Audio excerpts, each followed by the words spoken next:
Пеце, добре дојде до Хитмейкер. Добро ве најдов. И ете се најдовме после.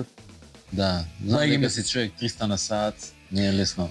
Абе добро, не Да е ти така се влезем во погодија, агенда. некои периоди се случија периодов годинава што помина, така што не се погоди. Мама е, Да, има добро е, има концертот има време го за правите. севте. Беше со концертот тогаш. Па не знам кој концерт веќе мислам дека и со годишница, Педро шо и беше? со Педро Хоризонте мислам дека беше баш тогаш промоцијата на албумот. Со Хикс имавме некои патувања по тоа летоска. Свиравме еден интересен фестивал во Бугарија, Hills of Rock, Vamo Town, Deep Festival и итн. Не сме толку активни кој што сме знаеле да бидеме сега, да не се залажуваме. Сме биле концертно вака, имало години кога не сме се прибирале, сега сме прилично спуштени на земја. Добро, покрај музика секогаш си медиумски застапен и поврзано со музиката. Дали радио, дали подкаст. Што се деси со Вербалиум? Па Вербалиум беше еден проект кој што беше на само иницијатива, така ли се вика тоа? Значи, тебе ти е многу добро познато кога сакаш да туркаш некој проект кој што се однесува на одреден медиум, а баш и немаш средства и спонзори или тоа не е покриено некако некоја државна капа или што и да е. И тоа беше еден обид да јас застанав со мојот ангажман во Урбан FM бев 6 години, па во Капитол FM години, после таа моја ПЦТ-ка, со која што сега продолжувам на Радио 2. Меѓутоа, во тоа време се појавија подкастите како еден нов тип на медиум и на формат 2021 2022. Сега не е тоа некоја голема временска дистанца на назад, меѓутоа почна да станува популарен како формат подкастот. Нели Агела се појави во Србија и така натаму со Галеп и слично. И тој формат сите почнаа ми зборуваат што се занимаваат со медиуми, ова е иднината, сеќе се и на вистина така и стана, знаеш. Денес имаме стотици подкасти, ја не знам и во Македонија само имаме. Ја не знам колку се сега. Едно време имаше еден подкаст генератор во кој што бевме десетина подкасти. И Вербалиум беше еден од тие први некои обити. Беше подкаст практично, меѓутоа беше подкаст кој што сами го организиравме, концепиравме, спремавме, подготвувавме заедно со Мањо и со Диме. И тоа знаеш дека не оди баш лесно, посебно кога нема пари, кога има само добра волја и желба. Истуркавме некои 6-17 изданија. Идејата беше да се промовираат разни теми, значи од кардиохирургија до ФК Вардар, меѓутоа со акценти на домашната музика. Успеавме да снимеме неколку бендови во живо, типот на Lufthansa, Хајка, Да, уживо. My Tier. Како? Уживо. Во живо. Да, и тоа дури да го збиксаме, Дени Крстев тука помогна многу студио 1060. Кои луѓе беа во други случаи, сега нека не ми замерат ако заборавам некој, меѓутоа излегува сите во пресред. Снимивме неколку изданија од тоа, неколку концерти, дојдовме до некои 6-17 изданија и дојдовме до ситуација во која што веќе не можеме да ги покриваме не основните трошоци, се обидовме да најдеме спонзори, имавме некои непристојни понуди, решивме дека нема резон и тој проект така остана, да ти кажам, со можност можеби некој да продолжи. Тука сме во контакт сме со луѓе, така што ќе видиме, ама сепак бара, знаеш, некои средства, дури донации прибиравме слично. И остана тоа така некако. Вас претежно ве перцепираат као ска бенд. Дали вие се гледате себе као ска бенд? Види, кога почна таа цела популарност на Супергис, кога дојдовме до глупави песни практично, 6 години бевме демо бенд, немавме никакви знанија. Свиравме клубски концерти, барски концерти низ градов, на кои што имавме по 200-300 билети, знаеме да продаеме. Практично првите песни ги снимаме со тие пари. Меѓутоа, станавме популарни со глупави песни, кој што беше класично ска тема, знаеш. И некако тој ска панк брани звук стана многу популарен крајот на 90-тите, средината на 90-тите, почетокот на 2000-тите, и ако почнавме како панк рок или хардкор панк бенд слично на оно што го правеа Паркети во тој период, па некако почнавме со тие труби и со дувачите и тренавме натаму и останавме ден денес со таа етикета како некој ска или ска панк бенд. Иако ако ги слушнеш последните два албуми, ќе слушнеш многу малку ска, освен Карантин, Мајмуни кој што е реге тема, ние немаме речиси ништо, на последното албум речиси ништо ска да нема. Да, меѓутоа, чекај се, ева ќе уклучам Google Добро. и ќе пишам Сега, дали да пишам на англиски или Се да едно пишам и на на Википедија српски? да ќе ти испадне како ска панк бенд или ска бенд со реге, Да. латино, балкан, примеси, фанк и така натаму.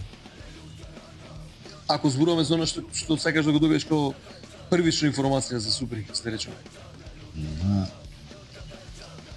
Еве, кој е најбољи ска бенд на Балкану? На Балкану то су Супер Хикс Ете, не из и така. Северна Македонија. Никогаш. Значи само треба да Северна, само укуцаш и Македонија. сега ти кажа. Не, јасно. Таа дефиниција остана, затоа што првите 2-3 албуми кои што ставија силен печат на Балканот, тоа беа години од 2000-та до 2010-та година, кога и Балканот живееше со тој ска панк звук, па и подалеку стацавме до некои европски земи кои што свириме многу често. Претежно беше дефиницијата за она што го правиме и што го работиме тоа. Сега од Африка наваму, веројатно доста работи се сменети и не знам, некако созреавме дали е паметно или не. Вие од самиот старт бевте као комплексен бенд. Значи се гледаа влијание. Меднес, нели дувачите на Меднес. Тој сарказам на хуморот на забранjeno пушење. Став поише електричен оргазам, да кажам. Значи се можеш да слушнеш дека тука се лектирите, меѓутоа си звучите од сам старт издефинирани, комплексно, ама издефинирани, знаеш. Нас многу не споредува, знаеш, со таа Многу ексцесивна. сериозно, знаеш, не е она присобрани двајца, тројца, туку едноставно пуна сцена од старт. Да, бевме 20 тројца, како поминува година, знаеш како, ние имаме еден голем проблем, не бркаме членови од бендот. Кој како дое останал од бендот. Знаеш, отворено му е и вратата. Ние имаме почесни членови на таа Супер Хикс Академија, например Димитар Тодоровски, кој беше може да кажам жути, нека не ми се најлюти, ама можда и најплодниот дувач кој што сме имале, бидејќи многу допринеси за аранжманите во бендот, посебно за дувачката секција. Ден денеска има таа титула почесен член на бендот и доаѓа на концерти, рендом ќе се јави, слушај, доаѓам вечерва, свирам на 2 песни. Дојди, повели свири на 2 песни. Многу луѓе поминаа, знаеш, голем бенд, така некако ние тренаме како една банда и затоа остана тоа и банда инструментален, знаеш. Ние бевме банда, ден денес сме банда, не сме немало кај нас тоа, знаеш, овој фронтмен, овој Најдобрите, интересно е што најдобрите бендови во Македонија, историски, имале за фронтмен човек кој што не мора да биде пеач, туку човек кој што знае да ја раскаже приказната, да ја пренесе пораката и да створи атмосфера и да ја освои сцената. Што мислиш, зошто упорно целат многу кон тоа пеач и да се пеело на одреден начин, а наместо да целат кон тоа да бидат луѓе кои што ја донесуваат пораката и кои што допираат до одредени точки проблематични во општеството. Види, не се согласувам дека претежно се луѓе кои што не се печу во Македонија, ти имаш многу фронтмени кои што се како Владко Стефановски, како Енко од Last Expedition, кои што биле фронтмени на бендовите кои што се пеачи. Знаеш, меѓутоа веројатно знаеш како фронтмен е на бендот тој веројатно кој што треба да биде некој мотор и организатор на повеќето работи во бендот. Кај нас е многу сложена ситуација, бидејќи сме во моментов ја не знам колку сме 9 луѓе. Едно време бевме 10. Знаеш, мора некој да ги организира тие работи, менаџментот и продукцијата е една работа. Меѓутоа некој во бендот сепак мора, знаеш, ние сме се низ годините сме дошли во ситуација. Еве во моментот на пример не функционира бендот Супер Хикс на принцип на тоа што ќе каже ПЦ. Воопшто не е важно. Че еве како автори се вклучија други луѓе во бендот минатите години, еве сега на последниот албум, речи се 50-60% од песните се надарени на Борче од бендот. Така што ние не сме функционирале. Знаеш, тоа бакетот Тоустер се од најлегендарните ска бендови ми го рече како тоа вие функционирате со ваква демократија во овој бенд. Значи не може да има вика демократија во бендот. Тоа диктатура мора да биде. Кој еден да кажу и крај. Ние некако уште функционираме, не сме се распаднале од алкохол, да речем, и од други работи, меѓутоа не сме се распаднале поради овие веројатно ги нема толку големи тие его трипови во бендот. Кажи ми од самиот почеток и свириш бас и пееш? Свирам бас и пеам, да. Ти беше проблем на почеток. Или сега више неразделно тие, дури потешка тие без Потешко ми е, не можам да се снајдам. Имам проекти без со камерен оркестар и така натаму, кај што треба само да пеем, не знам што правам со себе, нешто. И делувам комично на себе. Не знам, знаеш што да правам нешто вака. Не знам, глупо или правам и се гледам, ама глупо изгледам, знаеш. Да, но затоа Ја вокалот тргнав. у песните на Супер Хикс има затоа така природен спој со бас линијата. Веројатно тоа е затоа што е еден човек. Викаат дека е многу тешко да се свири, посебно ако свириш walking bass-ови или комплицирани бас линии. Ја можам да му се заблагодарам многу на Чичко Стинг и на Полис, со кои што многу растев и многу учев. И сите оние ска бендови од втората бритска генерација, односно вториот ска брана, тоа е бритска или тутонска сцената, тоа се Bad Manner Specials, Madness, The Beat, Body Snatchers, Selector и така натаму, кои што сите имаат константно бас линии кои што не се едноставни за свирење, walking bass тотално ритмични, а во исто време интересно пеење. И ја учев практично на еден Тоска ли беше, не знам што беше грамофон, на кој што има 5, оној ти текно е 5 кабелот со 5, како си као на не бе чепот, она пинот кој што не беше класичен, мана на него на 5-ката за грамофон. Мене ми праја, не знам која фирма беше од тоа време, имаше една мислам која што преработуваше кабли. Поранешните медија. И значи ти го ставаш директно во грамофонот со две звучки во таков еден портокалов и директно другото идеше во басот. И можев да си пуштам плоча, да речеме Specials, и си учам на неа директно бас линии и така почнав, иако свирев гитара прво во секцијата во 29 ноември, во еден чернодриски денече. Многу брзо се преориентирав на бас линии, тоа веројатно и генез има нешто затоа што дедо ми беше басист, контрабасист и басист во Староградскиот оркестар во Кратово. Има нешто. Ти го спомна Стинг. Да, можам да кажам начинот на кој што Стинг свири, меѓутоа твојот сарказам, твојот хумор, смисла за хумор, па дури за вземање на некој алтер его за да се донесе нешто што нели исто така ме потсеќа на, да кажеме, свирењето на Стинг со енергијата на Лес Клейпол. Кој ќе ги спојам, некако доаѓа. Ние сме имале влијание од сите тие, од Primus, од Police, од таа цела сцена која што се појави денес од Junior, значи 90-ти, кога станува збор за хуморот, може да ги спомнеш и Mad Honey, Touch Me I'm Sick. Значи надреална една нота на сето она што се прави, и тоа многу влијаеше на нас. И ден денес живееме и ги слушаме тие бендови. И да, тоа е веројатно спојка на сето тоа топлиста надреалиста, она што со кој што растевме во 80-тите, Елиджи Куртович и така натаму. Тоа сето влијаеше на нашиот, и знаеш, луѓе прво баш гледав едно старо интервју кај што сме заедно со Тоша Проевски, као Анета Кочишки беше водителка на тоа 2004-та или 3-та, не знам која година, и вика: "Доро, вие се правите вакви, глумите некој лудило?" Не.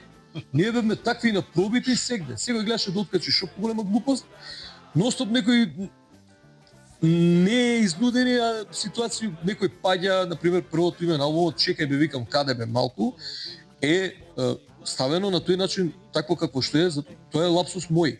Наместо да кажам "Чекај бе малку, каде бе, викам", ја реков "Чекај бе, викам, каде бе малку", некоја ситуација објаснувам и Даро вика ова вика наслов за албум. Поетски верзија што. Да, имаше порано место историја пепелјарата, историја кокошката, некој кажа, некои глупости. И знаеш, тоа кога ќе го ставиш во еден таков пакет кој ќе го завиткаш, ќе изгледа интересно. Нас ми беше комично и смешно и така тргнавме, знаеш. Раде се појави потоа со Види, самото име Супер Хикс. Супер е као нешто, нели, екстра.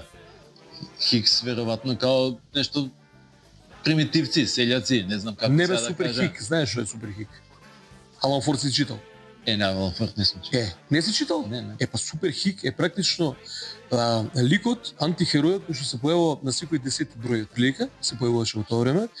И он беше еден тип антихерој со маска, ама дебел, огромен, кој што пиеше вино од бочва и он со својот здив практично ги зимаше од сиромашните, ги онеспособуваше и им даваше на богатите. Тотален антихерој, кој што ние го препознавме, тоа го раскажав потоа низ години, многу страшно ме потсеќа на нашите политичари, знаеш. Така, крадат од сиромашните, даваат на богатите, тој беше еден антихерој, еден еден тип на антихерој кој што го земавме страшно инспирирани од него и од таму е Супер Хикс. Многумина не грешат и ден денеска, па дури наградени дават на кој што пишува Супер Хикс одвоено. Не, Супер Хик е практично множина од Супер Хик антихеројот. И тоа е земен практично, бидејќи растевме и со дете и тука е таа комична нота, знаеш. И така некако го ставивме тоа, у тоа време беа популарни тие некои Бумбикс, Супер Хикс, Джигерс. Сите тие бендови беа така со некој ес на крај. Санс, не знам од постарите генерации, ја многу ги сакав Санс. Металци. Не беа металци Санс, Санс беа Фрешко, Джоле кој со години во Лондон и Еди на Тапани. Санс беа алтернативен бенд кој што беше во рамки на она Solas Expedition. Оној, ако го памтиш, легендарен поп-рок фест финалето на кој што беа Реа, ја бев во Hard Rock на тоа дека финале. свиравме еднаш со нив ушти по Санс беа, они беа практично доке 96-7, потоа се изгубија. Ја им работев као клинец на им лепе плакати за концертиве, знаеш, на сите тие бендови и така натаму. И беше популарно да сите бендови се викаат со ес, нели, на крај додавка, за да биде тоа множина нека. И од таа генерација беа сите тие бендови, Бумбик, Супер Хикс, Джигерс и така натаму. Децата на сонцето. Да. Обично сите бендови гледаат да има на крај нешто така да биде. Кажи ми сега моментов што работите. Ништо, одмана, што да работи. Јануари, февруари, мртви месеци, види, има една интересна, малку сме низ годиниве, сите некако распашани. Дарко ни е моментално со тапанарот со место на живење во Белград.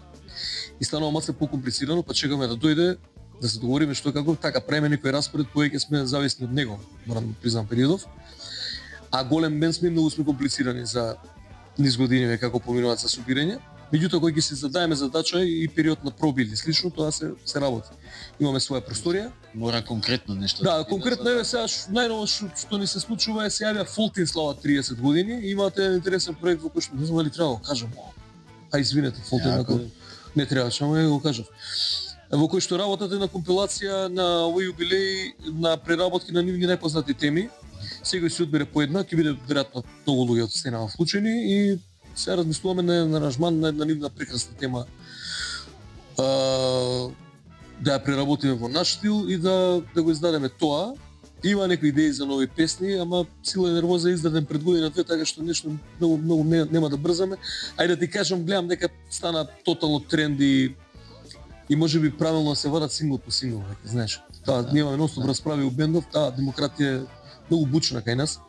Секој има своје некои размислувања, вино го извадивме. Пропадна 7 песни. Како? Ќе извадиш албум за да ти пропадна 7 песни. Види, не, претходно одевме сингл по сингл, меѓутоа настојуваме тоа да биде сепак едно албумско издание кој што на крај го вадиме на CD, лани го извадивме на винил, нема ни лани колку 7 месеци поминаа Сила и нервоза. Така што нешто да брзаме па претерано не, имаме некои идеи да ти кажам за некои соработки имаме. Промоцијата у Глуво куче. Глуво куче беше, така е. Претходно CD-то го извадивме, поставивме 30 години јубилеј, понатаму здраве Боже, што ќе донесе време, ќе видиме, меѓутоа дека ќе останеме. Вака нема да останеме сигурно. Пеце, фала ти многу што дојде. И што? Фала на водата и на еспресото и да се видиме пак. Поздрав. Поздрав. Чао.